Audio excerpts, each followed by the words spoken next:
Jirra jirtu hordoftoota keenya warroonni chaanaala kana subscribe goone subscribe godhuun maatii keenya taasisanii jiran har'a ammoo mee seenaa guututaa keessaa waa'ee Meejor Jeneraal Mulugeetaa Bulii isinitti hima. Meejor Jeneraal Mulugeetaa Bulii ajajaa waliigalaa kubur zabanyaa waggoota 15f loltoota qajeelchuun humna waraanaa biratti jaalatamummaa olaanaa qabu jedha seenaan isaa. Weerara Xaaliyaaniin dura mana barumsaa waraana walotaatti hanga'aa kaadhimamaa boodas achumatti barsiisaa akka turan seenaan isaa lafa kaa'a. Imaammata lammii Misir Jamaal Abdul Naasiriin hordofa jedhame mootummaa Haile Sillaaseetiin hanga'aa sodaatamaa turedha. Bara 1941 akka lakkoofsa Habashaatti Jeneraal Mulugeetaa Buliin Meejor Jeneraal jedhamanii etamaajorii shuumii humna waraanaa ta'anii turan.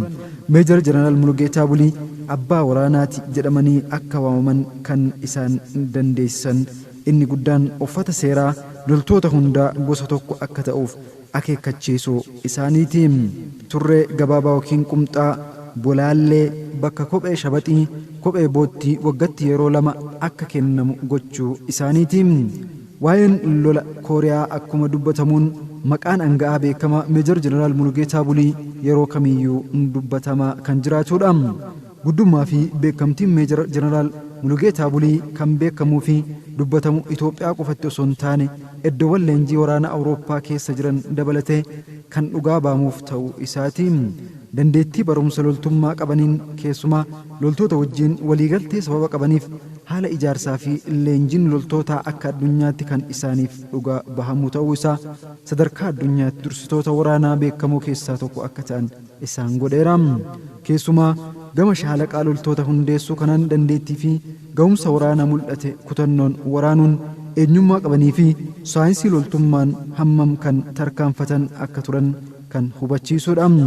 Dirqama isaa ba'uuf deemee loltootaa fi dursoota loltootaa irratti kan argamu hanga'oota waraanaa olaanoo gar tokkoon eenyummaa tokkoon ajajaa waliigala loltoota raawwatee akka ajajamanitti galmaan ganii deebi'uuf onnee fi kutannoo qaban dursaa fi ajajaa isaanii jaalala Jeneraal Mulugeetaa akka ture hunduu kan dhugaa bahaniif ta'u seenaa keessatti waa'een isaanii barraa'ee jira.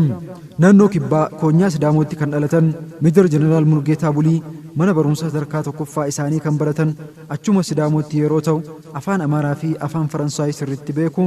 Barumsa sadarkaa tokkoffaa isaanis akkuma xumuraniin gara Finfinnee dhufanii mana barumsaa Liisee Gabrama Haram seenanii barnoota kennamu xumuranii gulantaa olaanaan eebbifamuu isaanii seenaan isaanii barraa'ee jira.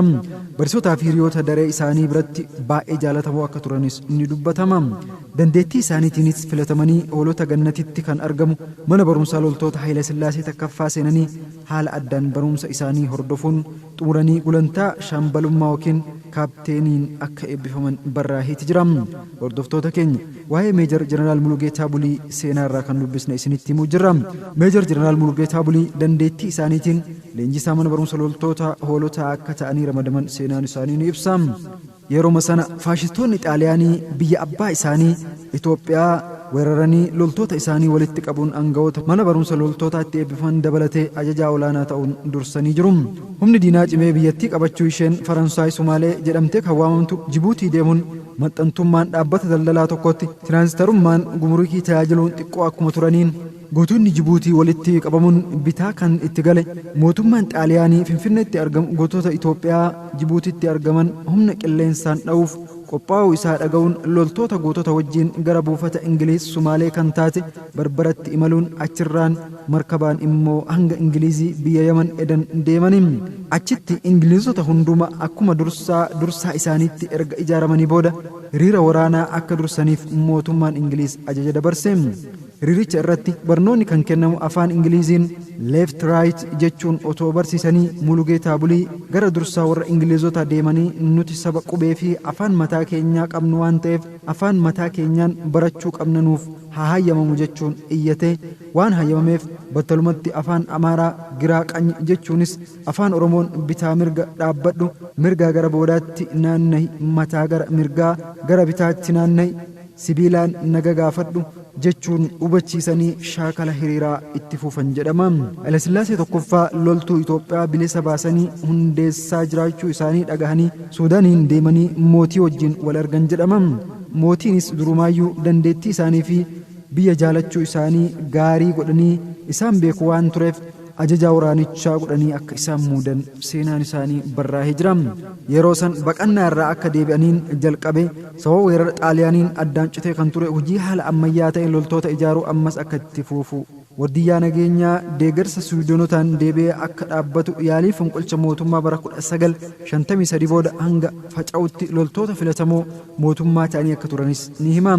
Hibboo seenaa ta'e mootii moototaa fi hibboo seenaa ta'e mootii fi sirna akka eeganiif loltoonni sadarkaa takkaffaan bu'uureeffaman sirnichaaf diina ta'anii argamanii. Waraana kana waggoota 15f dursaa humnoota waraanaa biratti jaalatamummaa guddaa kan buufate yookiin horate Meejor Jeneraal Mulugeetaa Buliiti. Diina duratti mana barumsaa loltoota hoolotaatti aangaa kaadhimamaa fi boodas barsiisaa kan ture aangaan kun tarii faana namicha Misrii Jamaal Abdunnaasir bu'uun gaaf tokko mootummaa fonqolchataa tilmaamni jedhu namoota hedduu keessatti akka ture himama. Kun otoo hin ta'in hafee waliin kaadeetii kan turee fi boodas faana isaanii ajajaa kubur zabanyaa ta'e bakka kan bu'e fonqolcha mootummaa Birgeeder Jeneraal Mangistuu Nuwaayin durfamuun saaxilamoo ta'uu gahaniiti jiru. Ji'a caamsaa bara 1945 akka lakkoofsa Habashaatti gara jalqaba Ameerikaa fi Kooriyaa kibbaa daawwataniiru. Yeroo daawwannaa isaaniis dursanii kan deeman loltoota isaanii daawwachuuf gara adda waraanaa ture. Loltoonni gammachuun machaanii gammachuu isaanii ibsatan jedhama. Daawwachiisaan hangaa olaanaa Ameerikaa gaafii gaazexeessota irraa dhiyaateef irratti hundaa'uun jireenya isaanii keessatti baay'ee kan isaan gammachiise loltoota isaanii arganii haasofsiisuu akka ture ibseeti ture. Namni hangafaa kun bara 1953 akka lakkoofsa Habashaatti ji'a muddee keessa humna sochii jijjiirama tarkaanfachiisan kan ta'an aangawoonni miseensa kubur zabanyaa jiloota ministeerota biroo fi abbootii taayitaa wajjin lubbuun isaanii darbee jira. Ajajaan kubur zabanyaa Meejor Jeneraal Mulugeetaa Bulii dhaloonni isaanitti kan boonu ilma Oromoo qulqulluu yommuu ta'u gulantaa olaanaa irraa kan ga'e dhaabbannaa isaanii dheeraa midhagaa ajajaa waraana cimaa fi hangaa of qusataa turan jedhama. Umurii fi jabinna akaakayyuu isaanii kutaa biyyaa Wallaggaa jiraatan waggaa 109 jiraatan hanga guyyaa du'aniitti farda akka gulufsisan ni dubbatama. Hawaasa Oromoo biratti kabajamaa ta'uun isaanii Jaanoo yookiin Haayila Sillaasee biratti akka shakkaman waan isaan taasiseef surqabeessummaa isaanii bara 1952 akka lakkoofsa Habashaatti yeroo jalqabaaf gara Mooskoo yommuu imalan qabatanii deemanii jiru. Haa ta'u malee waggaa itti aanutti fonqolcha mootummaa adeemsifameen du'anii sirrummaa Haayila Sillaasee qolachaa turan jedhama. Yeroo kamiyyuu humna loltoota Itoophiyaa biratti yaadannoo fi seenaa isaanii bara baraan yaadatamaa hafa. Yaadannoo kanaaf jecha mana barumsaa hoolotaatti ulfinna isaaniif jedhamee maqaa isaaniin mana barumsa hoolotaa Meejor Jeneraal Mulugeetaa Bulii jedhamee moggaafameeti jira. Hordoftoota keenya warroonni chaanala kanaaf haarawaa taatan sabiskiraayib godhuun maatii keenya ta'aa isiniin jenna. Har'aaf kan dubbiseerraa waa'ee Meejor Jeneraal Mulugeetaa Bulii kan isinitti hime kanuma. Namni seenaa hojjete seenaan har'aa isa yaadata.